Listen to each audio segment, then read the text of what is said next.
The rain fell in sheets across the alien world's surface, turning the red soil into a muddy mess that clung to everything it touched. Maya Chen pulled her worn jacket tighter as she hurried through the settlement's back alleys, trying to avoid the main thoroughfares where the Zephyrian traders conducted their business. At 17, she had learned to stay invisible in a place where humans were barely tolerated. The Kepler 442b colony had been struggling for 3 years now. What started as a promising terraforming project had turned into a desperate fight for survival when the atmospheric processors failed. The only reason they hadn't all died was because the Zephyrians had arrived with their advanced technology, offering to help in exchange for mining rights and cheap labor. Most colonists called it salvation. Maya called it slavery with extra steps. She was heading to the waste disposal sector when she heard it, a low, mournful sound that seemed to vibrate through the ground itself. Maya had heard many alien creatures since arriving on this world, but this was different. This sound carried pain, the kind that transcended species barriers. Following the sound led her to the industrial dumping ground, where broken machinery and failed experiments went to rust. The Zephyrians were notorious for their wasteful approach to technology. If something didn't work perfectly the first time, they discarded it and moved on to the next attempt. Maya had salvaged many useful components from this place over the years, but today, she found something that made her stomach clench with anger. Lying among the twisted metal and crystalline debris was a creature unlike anything she had ever seen. It was roughly the size of a horse, but its body seemed to flow like liquid mercury while maintaining a solid form. Its skin shifted between deep purple and silver, with patterns that moved like living tattoos across its surface. Forelegs ended in hooves that looked like polished obsidian, and from its forehead grew a single spiraling horn that caught the light and split it into rainbow fragments. The creature was clearly dying. Its breathing came in ragged gasps, and one of its rear legs was bent at an unnatural angle. Electrical burns scarred its flanks, and Maya could see where crude restraints had rubbed its skin raw. Someone had tried to break this magnificent being, and when they failed, they had thrown it away like garbage. Maya approached slowly, her hands raised to show she meant no harm. The creature's eyes, large and multifaceted like a dragonfly's, tracked her movement. There was intelligence there, ancient and deep. This wasn't just an animal. This was a sentient being, and someone had tortured it. "Hey there, beautiful," Maya whispered, settling down a few feet away from the creature's head. "I'm not going to hurt you. I promise." The creature made that mournful sound again, softer this time. Its horn flickered with weak bioluminescence, patterns of light dancing along its length like a dying star. Maya had always been good with animals. Back on Earth, she had volunteered at wildlife rehabilitation centers, helping injured creatures recover and return to the wild. But this was beyond anything she had experience with. Still, pain was universal, and this creature was drowning in it. She spent the next hour just sitting with it, talking softly about anything that came to mind. She told it about Earth, about the forests and oceans it would never see. She described the rehabilitation center where she had worked, how they had saved a golden eagle with a broken wing and watched it soar again months later. As she spoke, something remarkable happened. The creature's breathing began to steady, and the wild panic in its multifaceted eyes started to fade. It seemed to be listening, actually understanding her words even though they came from completely different worlds. "They hurt you, didn't they?" Maya said, her voice thick with emotion. "The Zephyrians. They tried to make you into something you're not, and when you wouldn't break, they threw you away." The creature's horn pulsed once, a brief flash of brilliant blue light. Maya chose to interpret that as agreement. She reached into her jacket and pulled out her water bottle and the nutrition bar she had been saving for dinner. It wasn't much, but it was all she had. She poured some water into her cupped palm and held it near the creature's mouth. At first, it just watched her with those alien eyes. Then, tentatively, a tongue like liquid starlight emerged and lapped at the water. The nutrition bar was trickier. Maya broke it into small pieces, hoping the creature could digest human food. To her relief, it accepted the offerings, though she could tell it was more about the gesture than actual nourishment. As the artificial day cycle began to fade into the planet's brief twilight, Maya knew she had to make a decision. She couldn't leave this beautiful being here to die alone among the garbage, but she also couldn't take it back to the human settlement. The colonists were barely surviving as it was, and harboring what was obviously valuable Zephyrian property would bring down punishment on everyone. That's when she remembered the old mining tunnels. Before the Zephyrians arrived, the human colonists had started their own mining operation in the mountain range north of the settlement. The tunnels had been abandoned when the aliens took over, but Maya had explored them during her salvage runs. They were dry, stable, and most importantly, forgotten. "Listen to me," Maya said, moving closer to the creature's head. Its eyes focused on her with surprising intensity. "I think I can help you, but you have to trust me. There's a place we can go, somewhere safe where you can heal." The creature made a sound that was almost like a sigh. Its horn flickered again, this time with patterns that seemed almost like language. Maya spent the rest of the evening preparing. She gathered every piece of medical equipment she could find in the dump.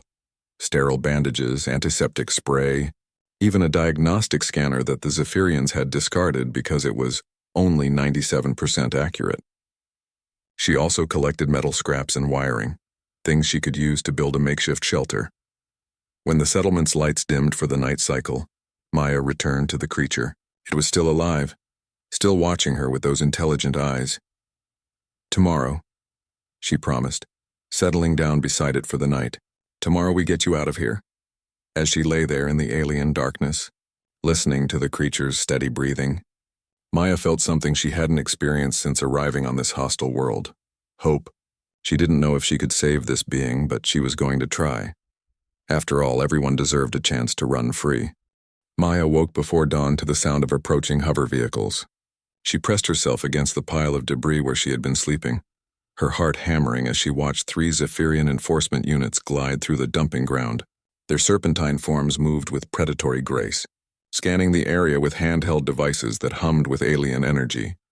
The creature beside her had gone completely still, its bioluminescent horn dark and its breathing so shallow it was barely perceptible. Even in its injured state, it understood the danger. "Biosignature detected," one of the Zephyrians hissed in their translated speech. The Equinox unit survived disposal, initiating retrieval protocol. Maya's blood turned to ice. They were here for her newfound companion, and she could guess what retrieval protocol meant. She had seen how the Zephyrians dealt with defective specimens before. The lead enforcer was moving closer, its scanning device growing brighter as it homed in on the creature's life signs. Maya had perhaps 30 seconds before they found them both. She looked at the creature, saw those ancient eyes watching her with what could only be described as resignation. It had given up, but Maya hadn't. Moving with desperate speed, she grabbed a handful of the metallic debris around them and hurled it as hard as she could toward the far end of the dumping ground. The crash echoed across the area, immediately drawing the Zephyrians' attention. "Movement detected. Grid reference 77 Alpha," the lead enforcer announced, and all 3 units moved toward the disturbance. Maya didn't waste the reprieve.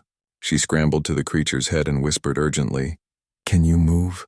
Even a little?" The creature's horn flickered once, that same blue pulse she had seen the day before. Maya chose to believe it meant yes. "Then we're going. Right now." She wrapped her arms around the creature's neck, feeling the surprising warmth of its liquid metal skin. On 3, 1, 2, 3, the creature surged upward with a strength that shocked Maya. Despite its injuries, despite a night spent on cold metal, it managed to get its front legs under itself and rise to a standing position.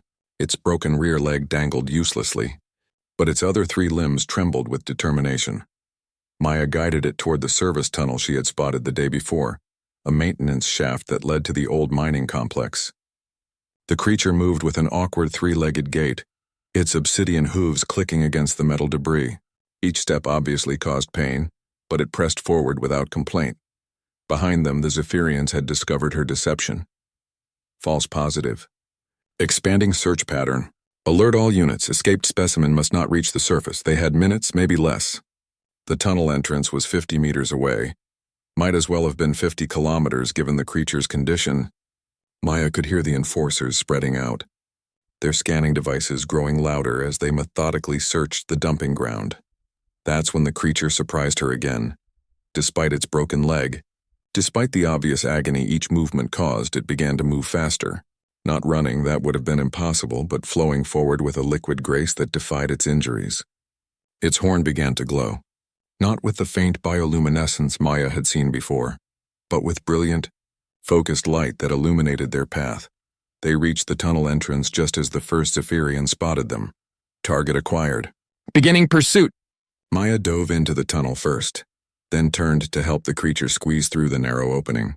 For a terrifying moment she thought it might be too large, but its body seemed to compress slightly, becoming more liquid than solid as it pressed through the gap. The tunnel system was a maze of intersecting passages that the human colonists had carved during their brief mining operation. Maya had explored enough of it to know which passages led where, but in the darkness, with alien pursuit close behind, every tunnel looked the same. The creature's horn provided their only light, casting dancing shadows on the rough-hewn walls. Maya could hear it struggling with each step, but it never faltered. If anything, it seemed to grow stronger the further they got from the Zephyrian settlement. They traveled for what felt like hours, but was probably only 30 minutes before the sounds of pursuit faded completely. The Zephyrians, for all their advanced technology, seemed reluctant to follow them deep into the human-built tunnels. Maya suspected their scanners didn't work as well in the dense rock formations. Finally, they reached the chamber Maya had been aiming for, a wide circular cavern that the miners had carved as a central hub. Ancient human equipment still sat along the walls, covered in dust but potentially functional. More importantly, there was a natural spring in the back of the chamber, clean water that bubbled up from deep in the planet's crust. The creature collapsed as soon as they entered the chamber, its legs finally giving out completely. Maya rushed to its side, running her hands along its flanks to assess the damage.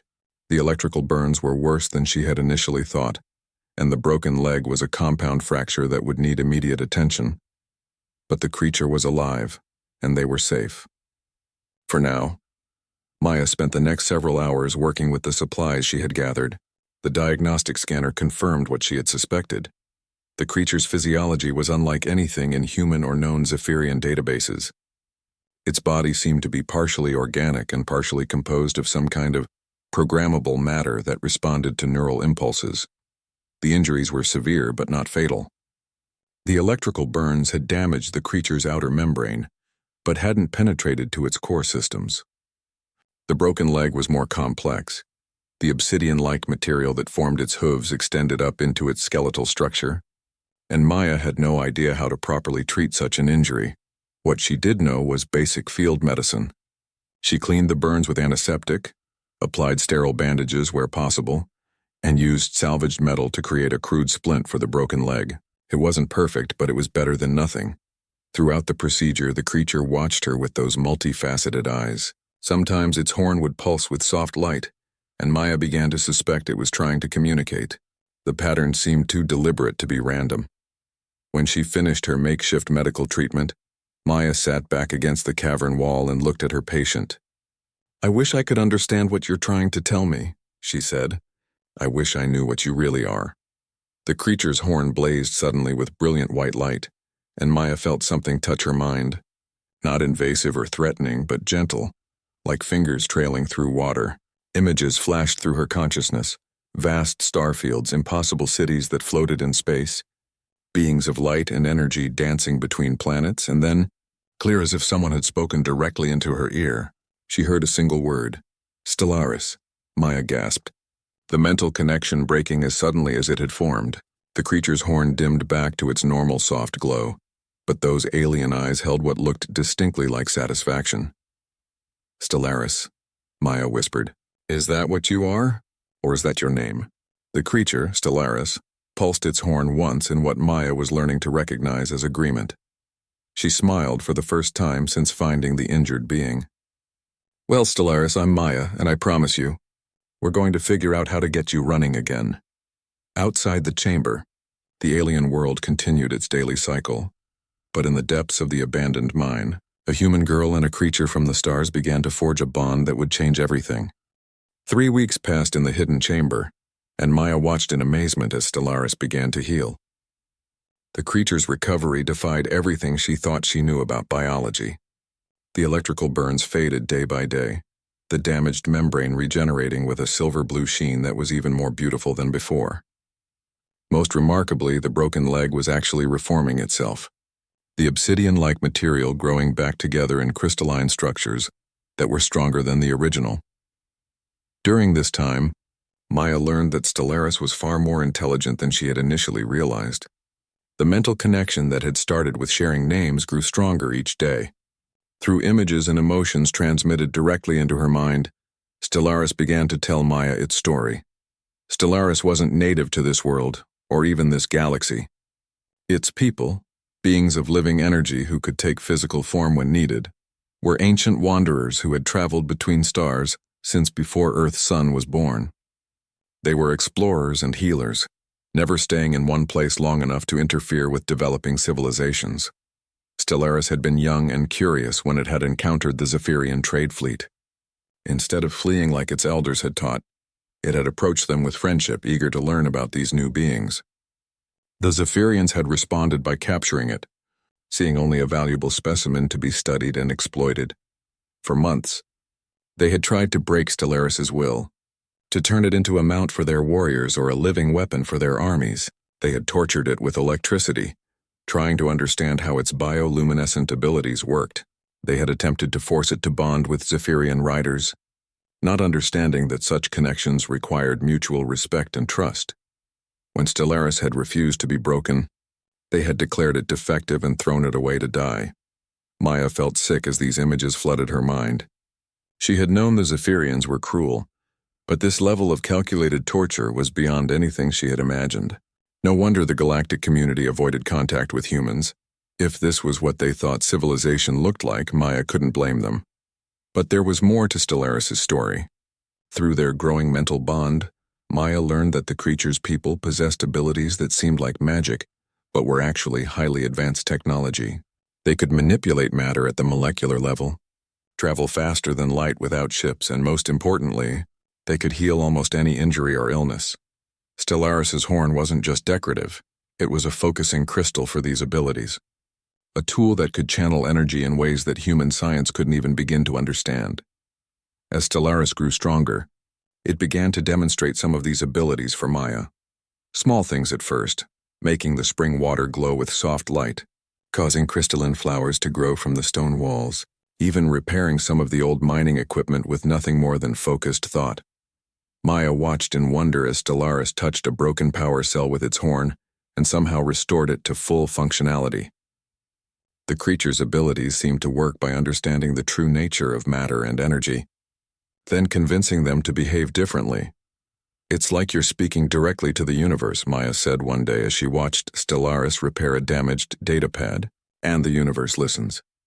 Stellaris sent her an image of approval, along with something that felt like amusement. Through their bond, Maya sensed that her assessment wasn't far from the truth, but their peaceful recovery period couldn't last forever. Maya had been sneaking back to the settlement every few days to gather supplies and check on the other colonists. What she found made her increasingly worried. The Zephyrians had tripled their security patrols since Stellaris' escape.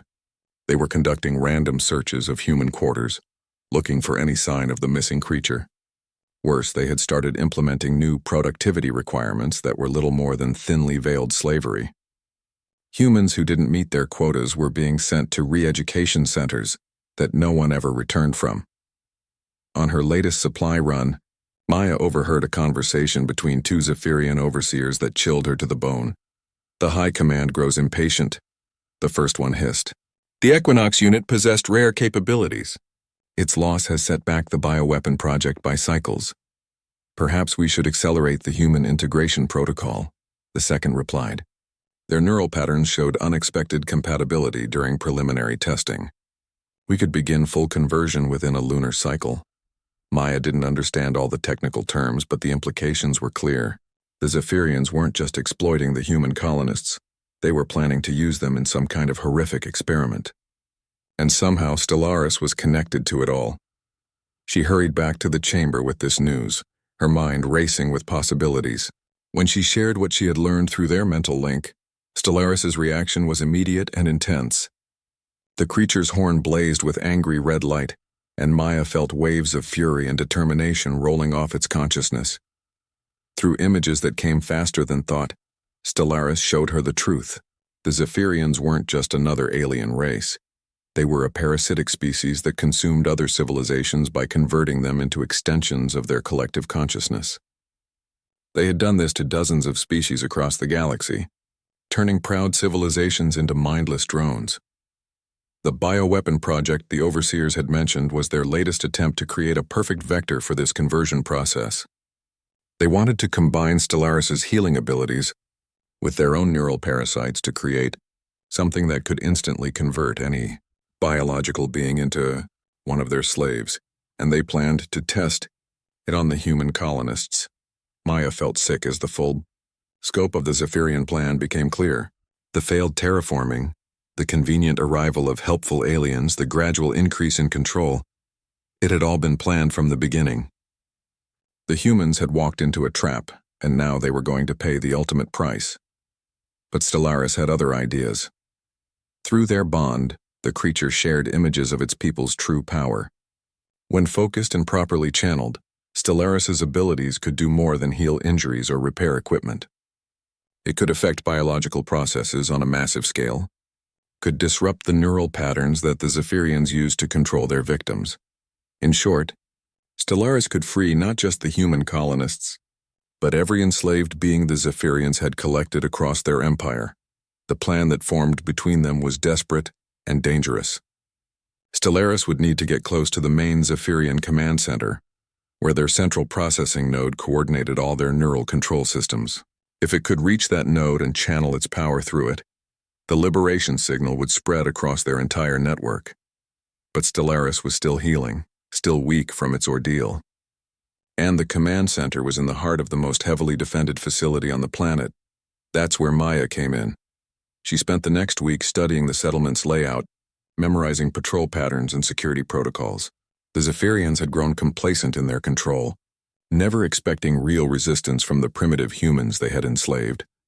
They had never encountered someone like Maya Chen, a girl who had learned to survive in the margins, who had salvaged hope from the garbage of other people's failures.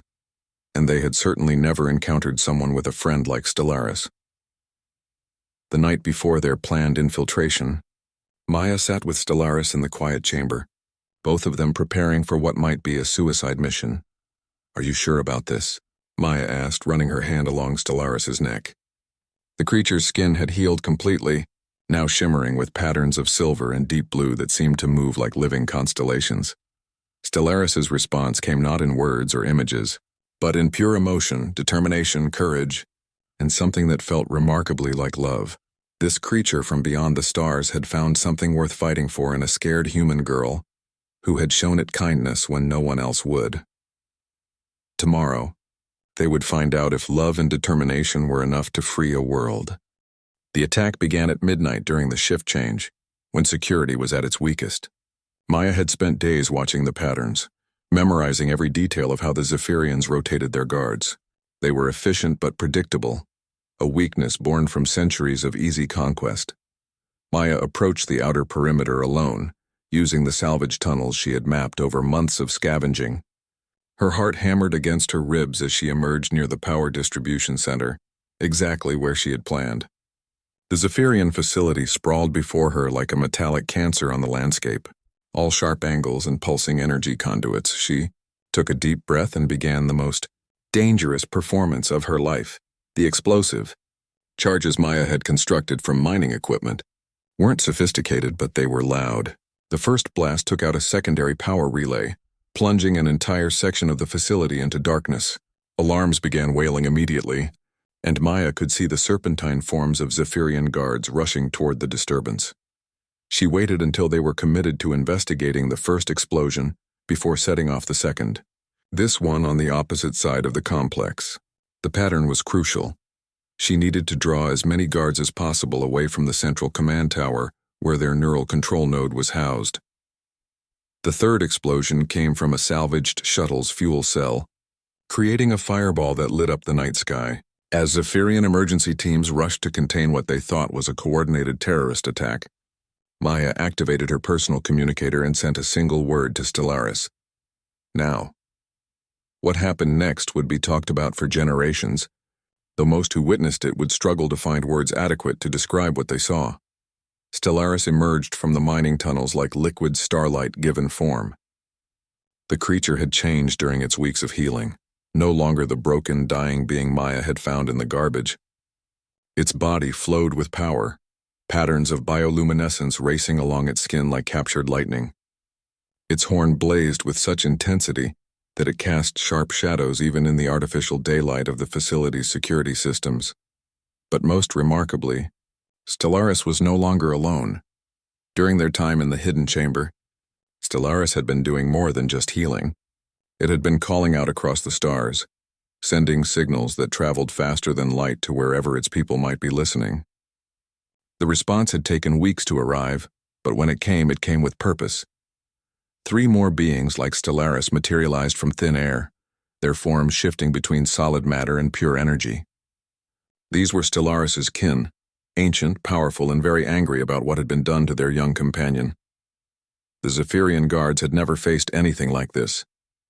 Their weapons, designed to subdue biological entities and disable mechanical systems, were useless against beings that existed in the space between matter and energy.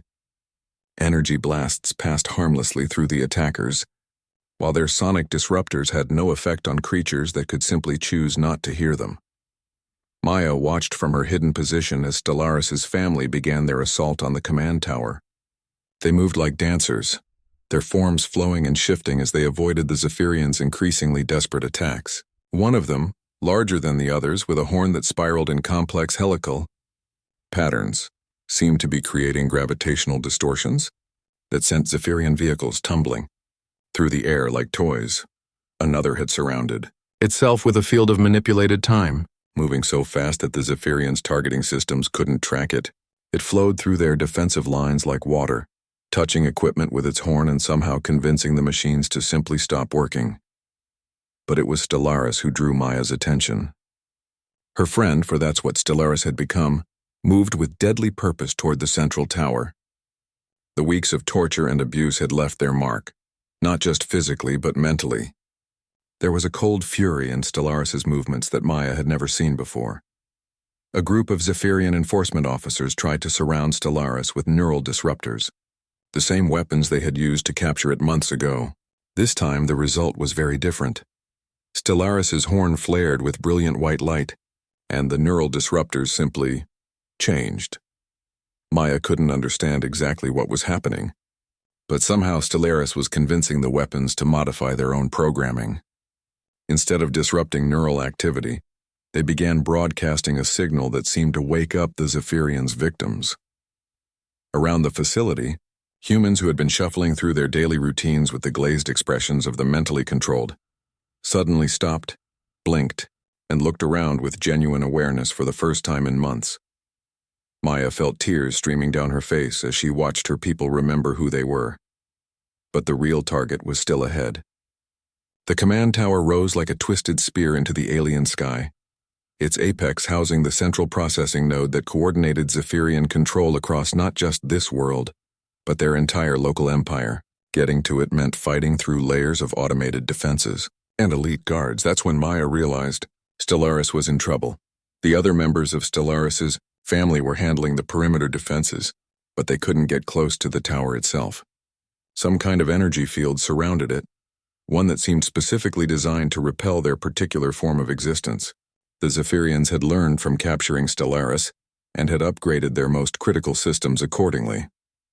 Stellaris tried repeatedly to penetrate the barrier, its horn blazing with power as it attempted to find some weakness in the field.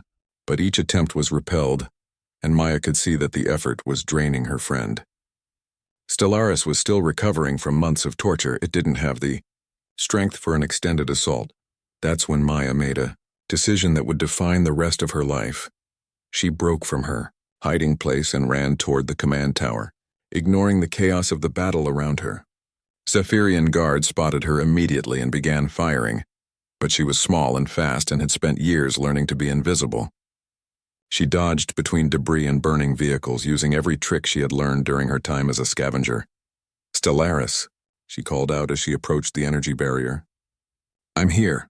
The creature turned toward her, its multifaceted eyes widening with what looked like horror. Through their mental link, Maya felt Stellaris's desperate attempt to warn her away, to keep her safe from the danger ahead. But Maya had already figured out what needed to happen.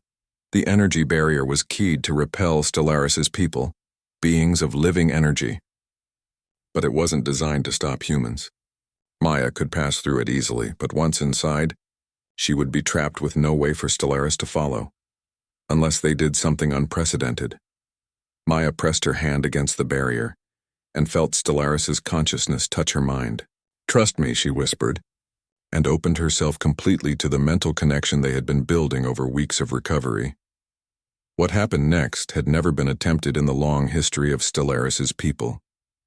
The bond between different species, the melding of human intuition and alien power, the joining of flesh and energy in a way that transcended the normal boundaries of existence.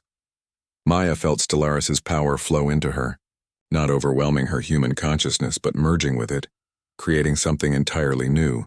Her vision exploded into spectrums of light she had never imagined. Her hearing expanded to encompass the electromagnetic songs of the stars themselves. And then, hand in hand with a being from beyond the galaxy, Maya Chen walked through the barrier and into the heart of the Zephyrian Empire. Behind them, the battle raged on. But the real war was about to begin inside the command tower, where a human girl and an alien Steed would either save two worlds or die trying. Inside the command tower, Maya discovered that the Zephyrian Empire was even more horrific than she had imagined. The walls were lined with containment pods, each one holding a different species in various stages of neural conversion. She saw beings that looked like crystalline trees, creatures made of what appeared to be living water, and things so alien that her human mind struggled to process their forms. All of them had the same empty, glazed expression she had seen on the controlled humans. "How many?" Maya whispered, her voice echoing strangely in the vast chamber. Through her bond with Stellaris, she felt the aliens' grief and rage as a physical weight. These weren't just random captives, they were representatives of entire civilizations that the Zephyrians had conquered and enslaved. The neural control node hung in the center of the chamber like a malevolent crystal, pulsing with dark energy that made Maya's skin crawl. It was easily 3 times her height, its surface covered in patterns that hurt to look at directly. Streams of data flowed from it to countless communication arrays, carrying the signals that kept billions of beings across the galaxy trapped in mental slavery. But between Maya and the node stood the chamber's guardians. 3 Zephyrian overlords turned to face them as they entered. These weren't the common soldiers Maya had seen outside. These were ancient beings, their serpentine forms enhanced with technological implants that gleamed with malevolent purpose. Their scales had been replaced with armor that seemed to be made of the same material as the neural control node, and their eyes burned with the collective consciousness of their entire species. "The escaped specimen returns," the largest overlord hissed, its voice carrying harmonics that made Maya's teeth ache. "And it brings a pet human. How touching." Maya felt Stellaris's power surge through their shared consciousness, but something was wrong. The chamber itself seemed to be dampening their abilities, making it difficult for Stellaris to manifest its full strength. The Zephyrians had prepared for this possibility. "You cannot stop what has already begun," the second overlord said, gesturing toward the neural node. "The conversion process is nearly complete. Soon every human on this world will join our collective consciousness, and after that we will spread to their homeworld, then to every planet they have touched." The third overlord moved closer, its mechanical implants whirring softly. "The specimen's abilities will make the process more efficient, healing the damage caused by forced conversion, ensuring perfect neural integration. You have done us a great service by developing such a close bond." Maya felt sick as she realized what they meant. The Zephyrians hadn't just been trying to break Stellaris. They had been studying the creature's healing abilities, planning to use them to perfect their conversion technology. And now, by bonding with Maya, Stellaris had inadvertently shown them how to bridge the gap between species. But as the overlords continued their gloating, Maya noticed something they seemed to have missed. The bond she shared with Stellaris was flowing both ways. While Stellaris's power was flowing into her, her human consciousness was also flowing into Stellaris, bringing with it something the aliens' people had never possessed: pure, stubborn human defiance. Maya had grown up in the margins, learning to survive when everyone else said it was impossible. She had salvaged hope from garbage, had found family in the most unlikely places, had refused to give up even when logic said she should. That wasn't just human nature, that was specifically human nature. The one thing that had allowed their species to survive everything from ice ages to interstellar travel. And now that defiance was merging with cosmic power. You know what your problem is? Maya said, stepping forward even as the Overlord's attention focused on her. You think in terms of control and domination. You see consciousness as something to be conquered. The first Overlord laughed, a sound like grinding metal. And what would a primitive human know about consciousness? Maya smiled, and for the first time since entering the chamber, she felt truly confident. I know that consciousness isn't a resource to be harvested. It's a choice to be made, and you've just given everyone in your empire the chance to make that choice. The Overlords had expected to face Stellaris's healing abilities. They had prepared defenses against energy manipulation and matter transformation. What they hadn't prepared for was the one thing humans did better than any other species in the galaxy. They adapted. Through her bond with Stellaris, Maya began to understand the true nature of the neural control system. It wasn't just about suppressing free will. It was about replacing individual consciousness with collective programming. The Zephyrians had convinced themselves that this was evolution, that becoming part of their hive mind was a form of transcendence. But Maya could see the flaw in their logic, the weakness that their arrogance had blinded them to. The system required the controlled beings to maintain their original neural patterns while suppressing their individual will. Otherwise, they would lose all the creativity and problem-solving abilities that made them useful in the first place. The Zephyrians needed their slaves to remain fundamentally themselves, just without the ability to choose resistance. That meant every controlled being still had their original consciousness intact, just buried beneath layers of artificial programming. And if someone could reach that buried consciousness, could remind it what freedom felt like. Maya reached out through her bond with Stellaris, but instead of focusing on the alien's power, she focused on the connection itself, the simple fact that two completely different forms of consciousness could choose to trust each other, to share their strengths and support each other's weaknesses. That was what the Zephyrians could never understand. They saw consciousness as a zero-sum game where one mind had to dominate another.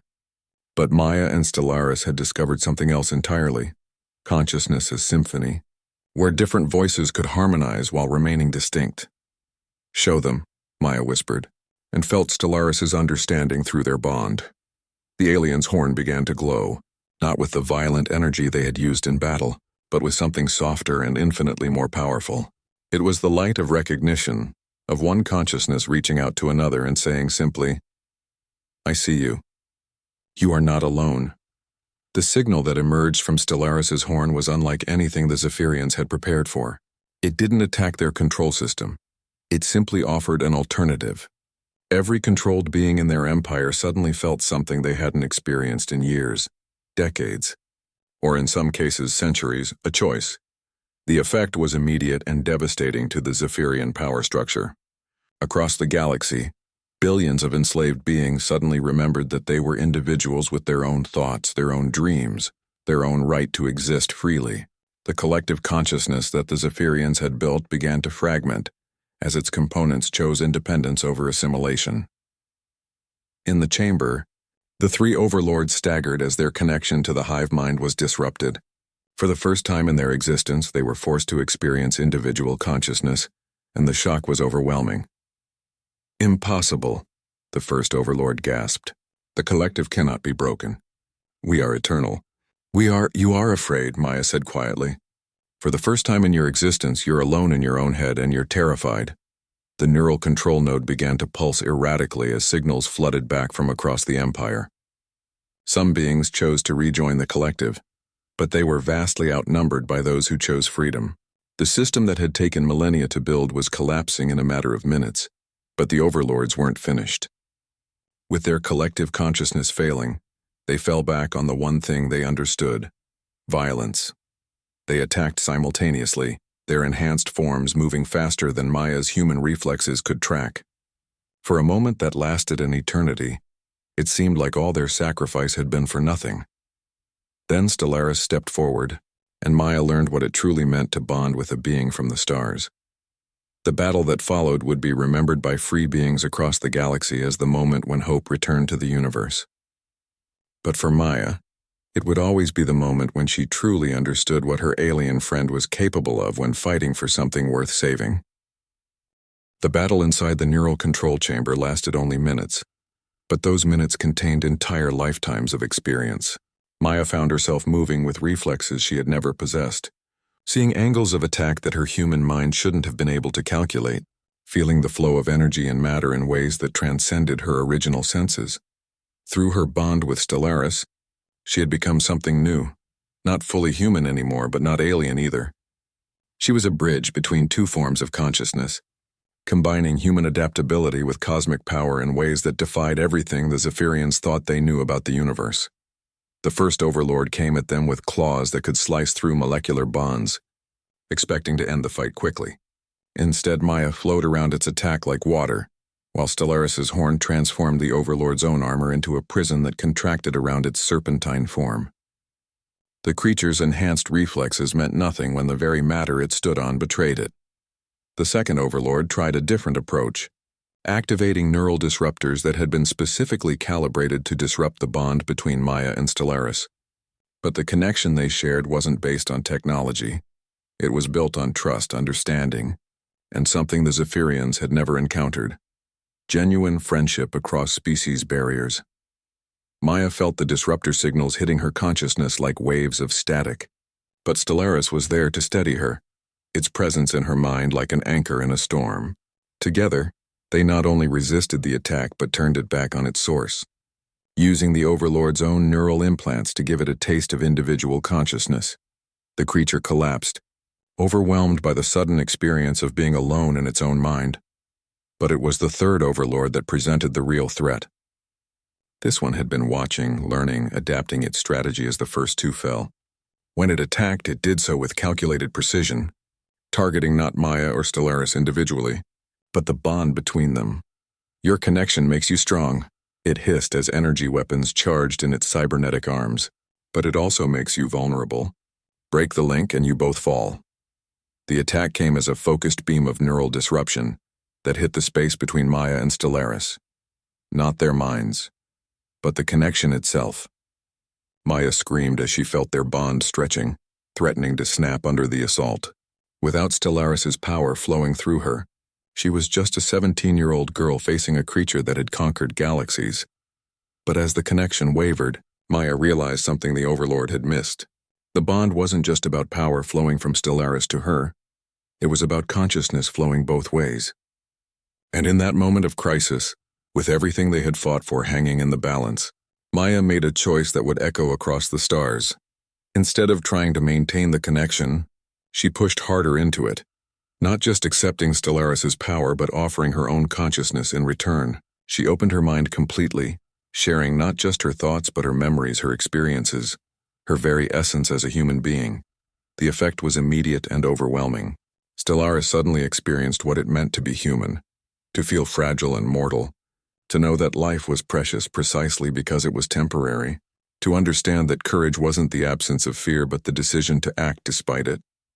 And Maya experienced what it meant to be Stellaris, to feel the songs of the stars themselves, to understand the deep connections that bound all matter and energy together, to know that consciousness was the universe's way of understanding itself. But more than that, they both experienced something entirely new. The merging of their consciousness created patterns of thought that neither species had ever achieved alone. Human creativity enhanced by cosmic understanding, alien wisdom tempered by mortal urgency, individual determination amplified by collective knowledge. The third Overlord's attack, designed to sever their connection, instead catalyzed it into something unprecedented. Maya and Stellaris didn't just share a bond anymore. They had become a new form of consciousness entirely, one that existed in the space between species. And that new consciousness was very, very angry about what the Zephyrians had done to the galaxy. The neural control node that dominated the chamber began to resonate with their combined will. Not to control or dominate, but to liberate.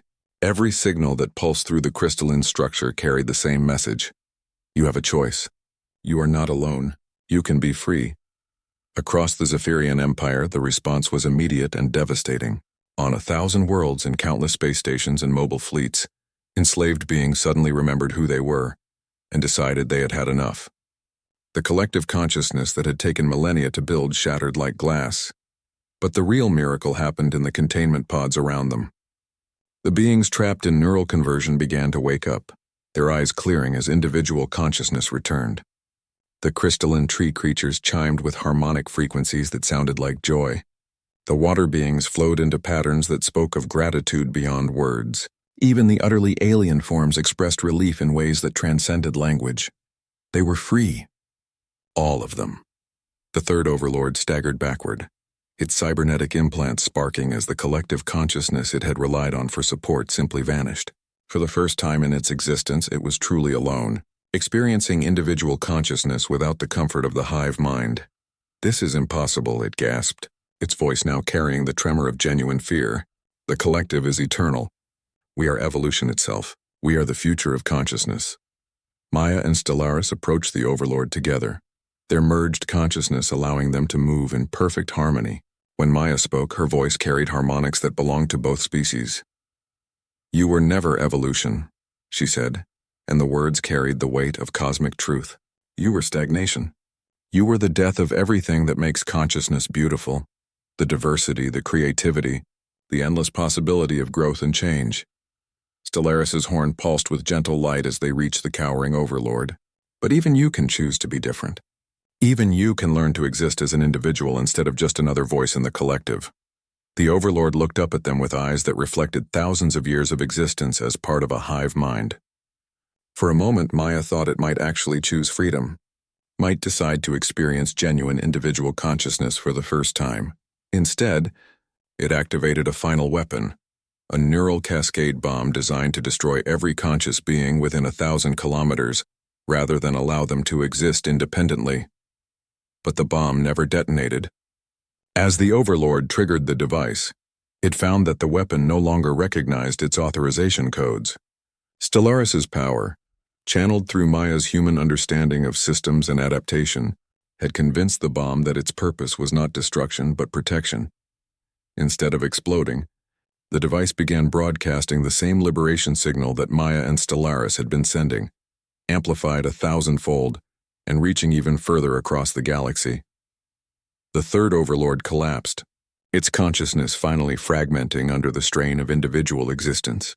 But as it fell, Maya felt something unexpected through her bond with Stellaris: pity.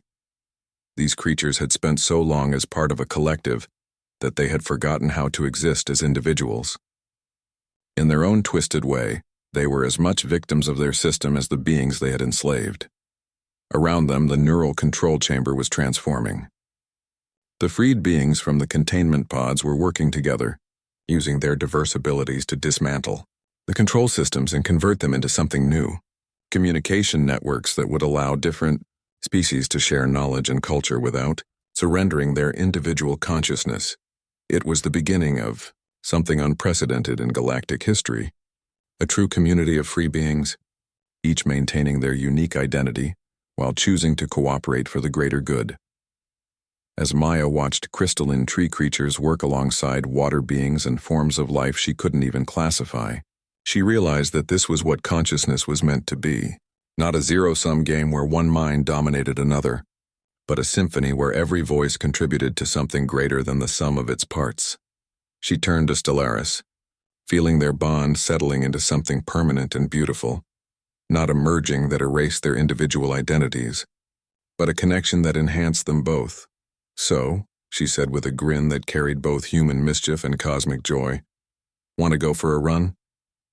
Stellaris's response came as pure emotion through their link, excitement, anticipation, and the deep contentment of a being that had finally found where it belonged. Outside the chamber, a galaxy was learning what it meant to be free, and in the days to come, a human girl and an alien steed would help them remember how to dream.